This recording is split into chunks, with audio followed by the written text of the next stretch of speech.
안녕하십니까. 이어서 경남 소식입니다.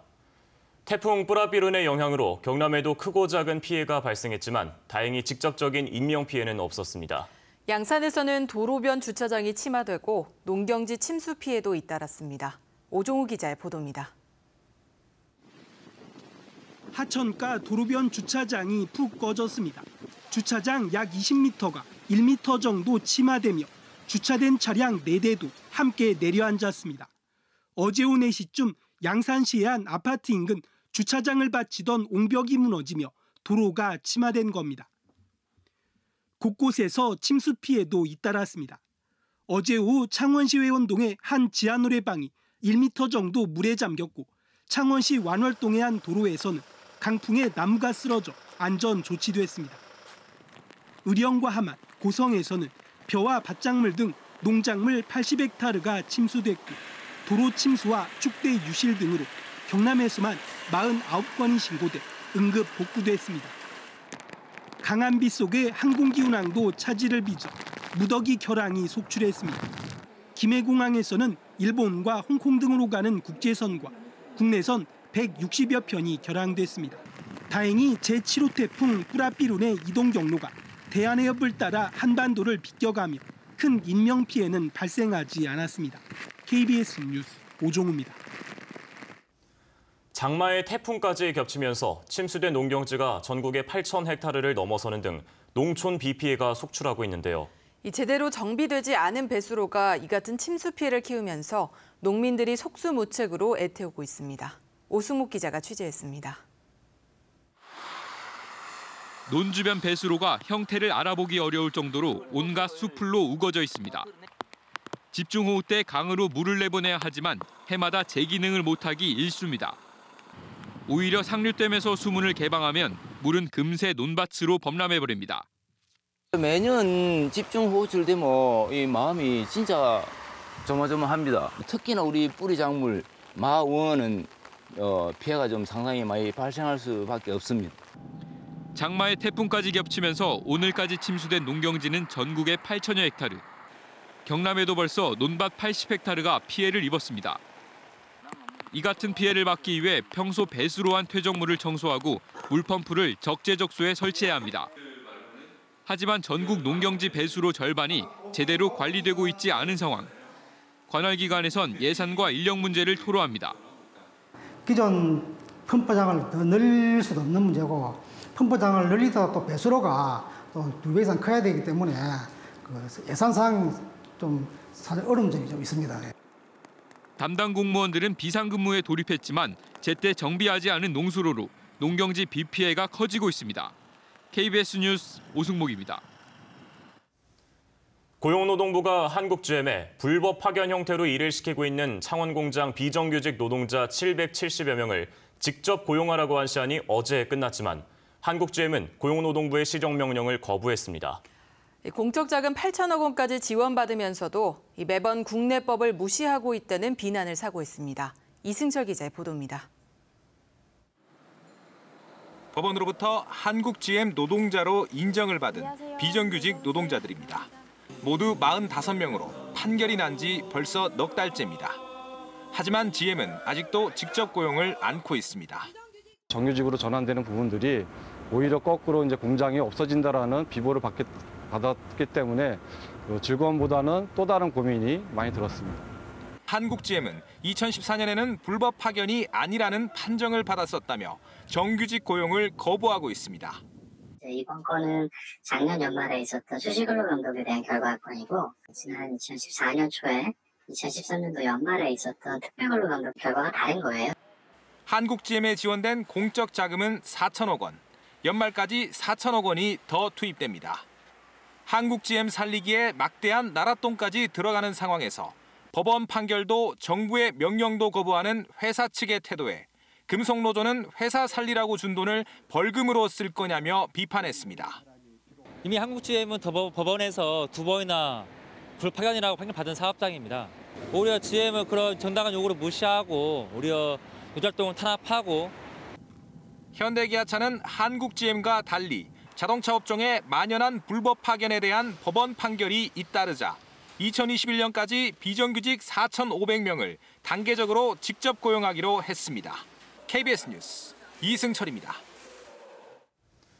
마지막까지 일본의 진심 어린 사죄를 바랐던 위안부 피해자 김복득 할머니의 장례식이 어제 빗속에서 치러졌습니다. 피해자로서 위안부 운동에 앞장섰던 김 할머니가 남긴 것은 무엇인지 박상현 기자가 돌아봤습니다. 고 김복득 할머니의 사진 앞에 유가족과 시민들이 섰습니다. 할머니가 걸어온 길을 다시 따라가 보고 저마다 가진 할머니와의 기억을 떠올려 봅니다. 그리고 할머니를 기억하는 수많은 사람들이 그 역사를 기억해낼 것입니다. 김복득 할머니는 경남에서 일본의 사죄를 요구하는 위안부 피해자 운동의 중심이었습니다. 각종 증언회와 강연에서 일본군 위안부 피해의 실상을 고발하고 증언록도 책으로 펴냈습니다. 증언록은 일본어로 번역돼 일본 정계와 교육계에 보내졌고 국내에서는 학생 뮤지컬로도 만들어졌습니다. 그냥 나라고 생각하면 되게 많이 울었을 것 같아서 할머니들이 쓰신 책도 읽어보고 하니까 도저히 눈물이 나서 많이 울었었어요. 일본의 진심 어린 사죄를 바라며 일본 정부가 위로금이라고 내놓은 1억 원도 거부했습니다. 우리 돈인데 일을 받아놓는 거. 나는 5만 원 받아놨는 거. 내가 안 받는데 어떻게 내가 따로 돈을 줘. 반면에 아이들이 꿈을 포기하지 않아야 한다며 장학금으로 2천만 원을 내놓고 찾아오는 학생들을 반갑게 맞았습니다. 늠름하고 그렇게 힘있게 버텨주셔서 다른 할머니들한테도 참 의지가 되고 용기가 되셨던 분이거든요. 일본군 위안부 피해자 김복득.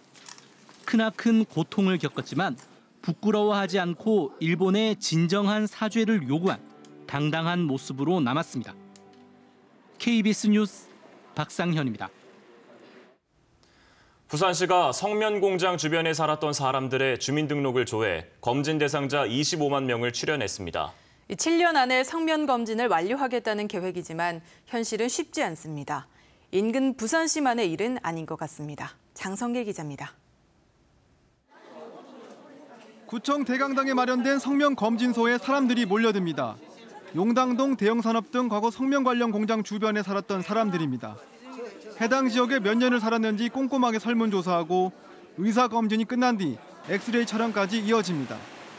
성면 환자의 폐는 섬유화가 진행돼 흰선들이 하얗게 보입니다.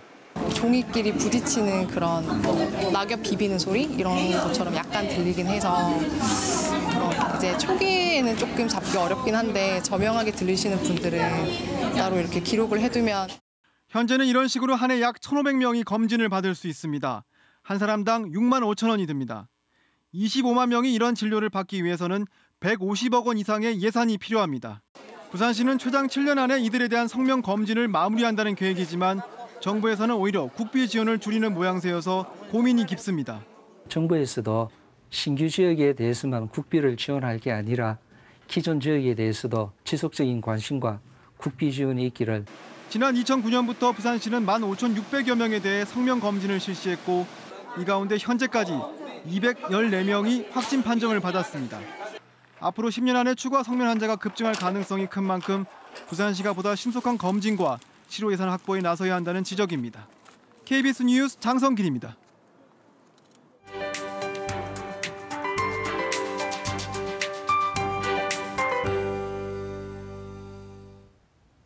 밤사이 태풍은 동해상으로 모두 빠져나갔습니다. 경남 지역도 태풍의 영향권에서 벗어나면서 특보가 모두 해제됐는데요. 다만 동해상에는 여전히 태풍특보가 유지되고 있습니다. 해상 활동하는 분들은 조금 더 주의를 하셔야겠습니다. 장마에 이어 태풍까지 길게 이어지던 비도 모두 그쳤습니다. 오늘은 구름만 많은 하늘이 이어지겠고요. 그 사이로 볕이 강하게 들겠습니다. 자외선 지수 매우 높은 단계까지 오르겠고요. 오존 농도 역시 나쁨 단계가 예상됩니다. 이제 다시 자외선과 오존에 신경을 쓰셔야겠습니다. 오늘 한낮에는 기온과 습도가 모두 크게 올라 후텁지근하겠습니다. 창원의 낮 기온 31도, 남해 32도, 밀양이 33도로 해안과 내륙 모두 30도를 웃돌겠고요. 이 비구름이 남기고 간 수증기의 영향으로 습도도 높겠습니다. 실내 습도 조절도 잘 해주셔야겠습니다. 현재 태풍은 독도 남동쪽 해상까지 멀어져 있는 모습이고요. 경남 지역은 맑은 하늘이 드러나 있습니다. 현재 기온은 어제와 비슷하게 출발하고 있는데요. 창원과 김해, 밀양이 23도를 가리킵니다. 낮 기온은 33도까지 크게 오르겠습니다. 경남 서부 지역도 현재 기온은 24도 안팎으로 어제와 비슷한 수준인데요. 낮 기온은 어제보다 크게 올라 후텁지근하겠습니다. 해상에는 태풍의 영향이 조금 더 이어지면서 물결이 최고 6m까지 매우 높게 일겠습니다. 당분간은 구름만 많은 가운데 내륙 곳곳으로 소나기가 자주 내리겠고요. 기온은 내일부터 다시 평년 수준으로 내려가겠습니다. 기상정보였습니다. 하동군이 다음 달 말까지 안전관리요원 48명을 물놀이 안전사고 위험지구 23곳에 배치합니다. 거제시가 관광지 등의 교통 상황을 실시간으로 제공하는 지능형 교통정보 시스템을 만들었습니다. 함양군이 탄소 포인트제에 참여한 300여 세대에 420여만 원어치의 상품권과 그린카드 포인트 등을 지급했습니다. 밀양시가 색상과 디자인으로 안전사고를 예방하는 안전디자인 참여 기업을 모집합니다. 진주시의회는 어제 203회 임시회를 열고 전반기 시회의장에 삼선의 자유한국당 박성도 의원을, 부의장에는 재선인 더불어민주당 이상영 의원을 각각 뽑았습니다.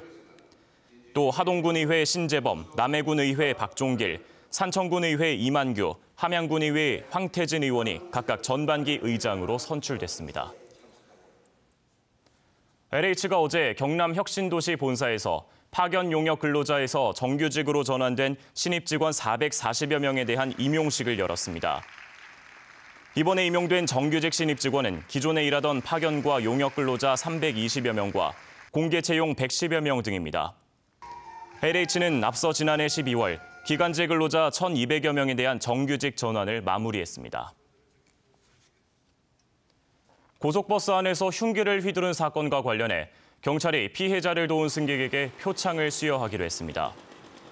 하동경찰서는 지난 1일 고속버스 안에서 흉기를 휘두른 20대 승객을 제압한 22살 이상호 씨와 피해자를 차에 태우고 경찰에 신고한 47살 유순주 씨 등에게 경남지방경찰청장 표창과 감사장 등을 수여할 예정이라고 밝혔습니다.